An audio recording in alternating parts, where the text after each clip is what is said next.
சென்றால் வெற்றி உறுதி மேடம். அதுதான் நான் சொல்ல வந்தேன். எனக்கு எல்லாத்துக்குமே கொஞ்சம் முடியும்னு வச்சுக்கோங்களேன். நான் இதை கொஞ்சம் மிச்சம் பண்ணனாலே உங்களுக்கு சொல்லப்போனால் எனக்கு இந்த வீடு இந்த கரண்ட் பில்லே 10,000 ரூபாய்க்கு வந்துடுது. நான் அதுக்கப்புறம் நான் என்ன பண்ணுறது? நான் உங்ககிட்ட சொல்லியிருக்கேன்.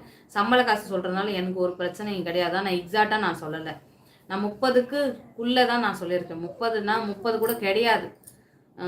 25க்கு கொஞ்சம் மேலேயும் 30க்குள்ளேயும் தான். இந்த சேலரியை வச்சு 10,000 ரூபாய் வீட்டுக்கு போயிடுச்சுங்களா? மளிகை சாமான் இன்னும் வந்து நம்ம அப்பப்போ அதெல்லாம் வாங்குகிறோம். காய்கறி வாங்குறது, நான்வெஜ் எல்லா செலவும் சொல்கிறேன். பால் வாங்குறது, பாலே இப்போ வந்து பார்த்தீங்கன்னா எவ்வளோ ஆயிடுச்சு? 37 ரூபா. ஒரு பிஸ்கெட் போயிடும் 50 ரூபா செலவாகுது. சும்மா ஒரு காப்பி போட்டு குடிக்கிற டைமுக்கே 50 ரூபா. அப்போ நான் இன்னும் காய் வாங்கணும். நான் வந்து இது நான் சொல்ல வர்றது அந்த புரிதலுக்காக தான் நான் சொல்ல வரேன். மற்றபடி எல்லாருக்குமே இருக்குது. இது கூட முடியாதவங்க கூட இருப்பாங்க. வாடகையே கொடுக்க நான் எல்லாத்துலேயுமே சொல்கிறது இதுதான். நான் இன்னைக்கு 4 செவத்துக்குள்ளே இருக்கிற நிலமையாவது எனக்கு கடவுள் வச்சுருக்கிறாரு. அந்த 4 செவரே இல்லாமல் கூட நிறைய மனவேதையில் நிறைய மன உளைச்சலில் ரோட்டு ஓரம், ஹைவேஸ் ஓரம் நிறைய இடத்துல இருக்கிறாங்க. நானே தனியாக இருக்கிறேன் 16. ஓகே ஓகே, கஷ்டம் மேடம். அதுதான் நான் சொல்ல வந்தேன். அதனால் என்னால் வந்து யூடியூப்புக்குன்னு என்னால் வந்து நிறைய விஷயங்களை பண்ண முடியல. இப்போ நான் ஊருக்கு போயிட்டேன்னா எனக்கு இதில் கொஞ்சம் நிறைய விஷயங்கள் மிச்சமாகும். இங்கே இருக்கிறதுக்கும் எனக்கு அங்கே இருக்கிறதுக்கும் நிறைய செலவு மிச்சமாகுது. அப்போ என்னால் கம்ஃபர்டபுளாக வந்து நானே என் பசங்களுக்கு நிறைய விஷயங்களை செஞ்சு கொடுக்கணும்னு ஆசைப்பட்றேன். ஏன்னா சாப்பிட்ற வயசு அவங்களுக்குலாம் அது என்னால் பண்ணி கொடுக்க முடியல. இப்போ நான் வீடியோ போடுறனோ இல்லையோ அது அப்பால்பட்ட பிரச்சனை. ஆனாலும் என் பசங்க சாப்பிட வேண்டிய வயசில் பசங்க இருக்கிறாங்க. எனக்கு அவங்களுக்கு நல்லது இல்லதுலாம் என்னால் செஞ்சு கொடுக்க முடியல. என்ன மிஞ்சது போனால் நீங்கள் நிறைய வீடியோ பார்த்துருப்பீங்கல்ல. ஏன்னா அதெல்லாம் இங்கே விலைவாசி கம்மி. மீன்லாம் ரொம்ப இங்கே வந்து சீப்பாக கிடைக்கிறக்கூடிய ஒரு விஷயம். இப்போ நான் ஊருக்கு போனால் எனக்கு 500 ரூபா ஆகும். நான் ஒரு டைம் மீன் வாங்கினா எனக்கு 500 ரூபா ஆகும்.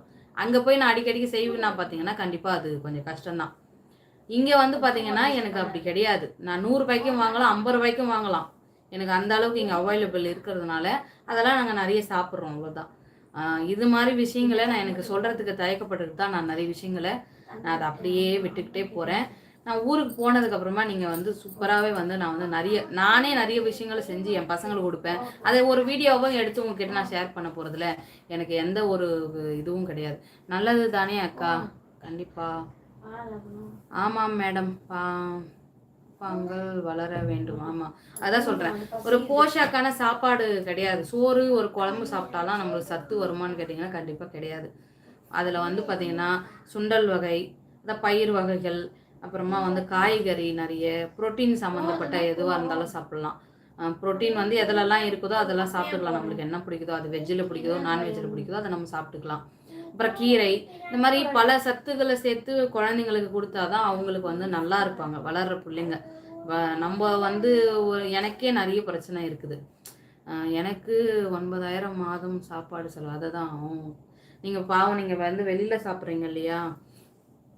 ஹோட்டல் சாப்பாடு கொஞ்சம் காஸ்ட்டாக தான் இருக்கும் எப்போவுமே. வீட்டிலன்றது இப்போ நம்ம ஒரு 150 ரூபாய் செலவு பண்ணி ஒரு சமையல் செய்கிறோன்னு வச்சுக்கோங்களேன். அது 2 வேளைக்கு கூட நம்ம வச்சு சாப்பிட்டுக்கலாம் அது வீட்டில். அதுவே நீங்கள் வெளியில் போய் சாப்பிட்டீங்கன்னா அந்த ஒரே ஒரு டைம் தான் சாப்பிட முடியும். அந்த 150 ருபீஸ். கரெக்டு தான் அக்கா. நீங்கள் சொல்லுவது சென்னையில் இருந்த பட்ஜெட்டில் இருப்பதே பெரிய விஷயம் அக்கா. அதான் சொல்கிறேன். இப்போ இஎம்ஐ கட்டுறதுக்கு இப்போ நான் இந்த மாதம் உங்ககிட்ட சொல்கிறதுனால எனக்கு ஒன்றும் இல்லை. நான் எனக்கு தெரிஞ்சவங்கக்கிட்ட தான் வந்து பார்த்தீங்கன்னா 10,000 ரூபா வாங்கி நான் இஎம்ஐ கட்டியிருக்கேன். வாடகை கழிச்சிக்க சொல்லிட்டேன். ஏன்னா நம்ம வந்து அட்வான்ஸ் கொடுத்துருக்குறோம். ஏன்னா எனக்கு அப்டேட் கொடுக்கறதுனால ஒரு பிரச்சனையும் இல்லை. என்கிட்ட எல்லாமே இருக்குது. நான் அதையும் நான் சொல்கிறேனே. எங்கள் வீட்டில் கார் இருக்குது, வண்டி இருக்குது. என்ன நான் வீடு கட்டுறதுக்கான இடம் வாங்கி வச்சுருக்கிறேன். கொஞ்சம் ஜுவல்ஸு இருக்குது. பாதி ஜுவல்ஸு வந்து பார்த்திங்கன்னா அடகு கடையில், பேங்க்கில் அப்படிலாம் இருக்குது. நான் அது இல்லைன்னு சொல்ல மாட்டேன். ஏன்னா இப்போ சொல்கிறது தான் நல்லது. ஒருவேளை நான் யூடியூப்பில் வருமானம் வாங்கினேன்னு வச்சுக்கோங்களேன். இன்கேஸ் சொல்கிறேன், ஒரு நம்பிக்கை தானே. நாளைக்கு நான் இதெல்லாம் சொன்னேன்னு வச்சுக்கோங்களேன், என்னை எல்லாரும் என்ன சொல்லுவாங்க? யூடியூப் வருமானமா? யூடியூபு பணமா அப்படின்னு என்னை கேட்பாங்க. அதனால் எனக்கு இப்போ சொல்கிறதுனால ஒரு தயக்கமும் கிடையாது. ஏன்னா யார் கொடுத்தாங்க? எங்கள் உழைப்பு நாங்கள் வாங்கணும். அது எனக்கு யாரும் தரலை. அதனால் நான் வந்து சொல்லிக்கலாம். எனக்கு அதை பற்றி எந்த இதுவுமே இல்லை. நாங்கள் உழைக்கிறோம், நாங்கள் கட்ட போகிறோம். இதனால் என்ன இருக்குது? அதனால் நான் அதுக்காக யோசிக்க மாட்டேன். நிறைய பேர் இதெல்லாம் சொல்ல மாட்டாங்க இல்லையா? அதுக்காக நான் சொல்ல வந்தேன். எந்த விஷயமே வந்து சொல்லாமையே இருப்பாங்க. சொல்கிறதுனால யாருன்னா எதனா பண்ண போகிறாங்களா? நான் அப்படிலாம் ஒன்றும் கிடையாது.